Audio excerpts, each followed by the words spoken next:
Hey guys, and welcome to the Human Reset. My name is George and I have a little bit of an accent. I wanted to start this channel for a very simple reason. Years ago, after finishing school, after going through all the education process with the high school and university and so on, and after entering and having my first job, entering the work field, I noticed something that was definitely not something I was observing just at myself, but at a lot of people around me. And that was that for the majority of time, I was either stressed or anxious or tired or really tired, or a combination of these. Basically, there were very few hours within the day or very few days within the month where I could say that, I feel really good about my day, about myself, about my body, about how my mind works, whatever. I just did not have that well-being state about, how my life was going. So I became very curious to why that is happening, and I really wanted to find some answers. I started, asking my colleagues, my friends, and everybody was just telling me, this is how things are when you have a job and you have chores, and you have a family and you have all these relationships. You're supposed to be super tired at the end of the day. You're supposed to, experience lack of energy after lunch. You're supposed to have, like a chronic condition, even if it's not a disease, with you. And somehow all that, although I was seeing these people, going through the same stuff I was going through, sometimes, all this stuff just didn't sound right to me. It just didn't sound right. So I wanted to find out why. So basically I started learning and reading the same place where most people interested in self-development, and self-healing start, and that's with therapy and psychology. So I started reading psychology books. For a number of years, I was and very happy about it. I was, working with a therapist to try to figure myself out and my relationship with the world and all that.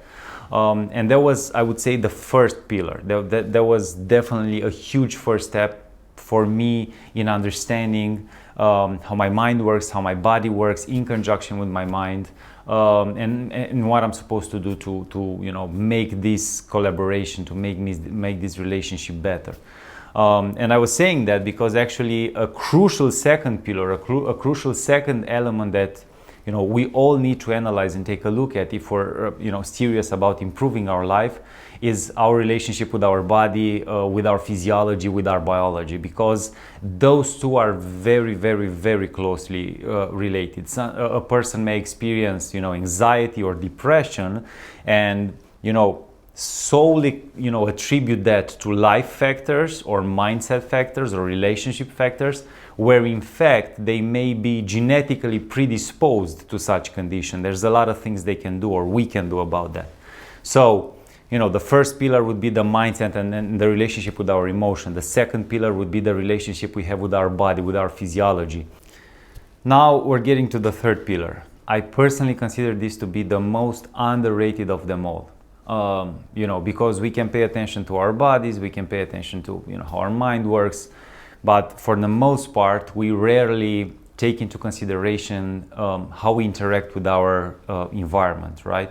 And this holds a number of factors. So we have the relationships we have with our family, with our friends, with our co-workers, etc., with our family. But on top of that is the current state of affairs that are going on in the country we currently reside in the city we live in.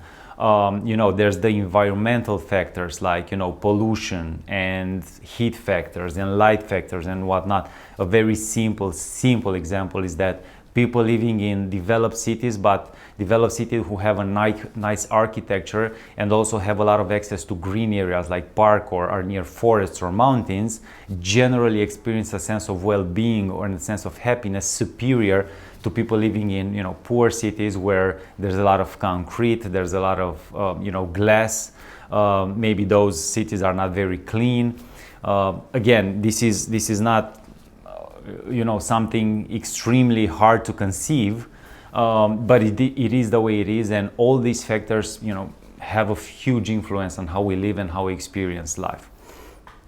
So once I became curious about all this, I just started reading. I just started taking classes. I just started really immersing myself into all this knowledge, just trying to understand how we as human beings can make all this stick, can make all these elements work together in our favor. And my hope with this channel, and obviously I hope that a lot of people will tune in and watch, because I find that this information really helped me take my life to the next level and really improve it on all aspects. And the very important thing I would say here is that we have a lot more control than we believe we have in, you know, improving how we feel and how we function, how we perform on a daily basis. So my hope with this channel is very simple. I'm hoping that I can add maybe 1 hour of energy in, you know, after work for most people who are interested in that, or maybe I can, you know, help some individuals who have a lot going on at work, maybe leave a meeting that's lasted for, you know, 4, 5, 6, 7 hours with 15% more energy, or just get a better night's sleep, or even if they don't have a longer sleep at night and they still sleep the same 6, 7, 8 hours, they get more out of that sleep. A few hacks that you can do that with, and so on. So basically, my approach is a very holistic approach. I'm looking at the mental and emotional side of things. I'm looking at the body, and I'm looking at the relationship with the environment. What we all need to do in those respects to be able to improve our lives. There's a few things going around, you know, that everybody kind of considers to be absolute truth regarding how we live, and it's like a few examples would be, you know, how running is always beneficial. Now, moderate running, you know, is indeed a very healthy exercise for the body and for the mind as well. But extreme forms of running, like triathlons or extreme endurance running, you know, those are not beneficial for the long-term, you know, lifespan, and especially healthy lifespan. In fact, extreme athletes are usually not as healthy when we talk about chronic disease and we're talking about inflammation and oxidation at the cellular level, as, let's say, an individual who does just moderate sport. Or another example would be all types of fat, you know, are bad for our body, which is, again, very, very wrong to consider that. There are, in fact, a number of fats that are essential for proper functioning of the heart and of the brain especially.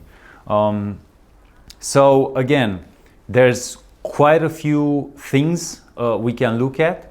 I'm really hoping that, you know, you guys are going to stick around and you're going to tune in. So my kind request would be, if you consider that this is the type of information you're looking for, or if I provide any value here, maybe just tickle the subscribe button here.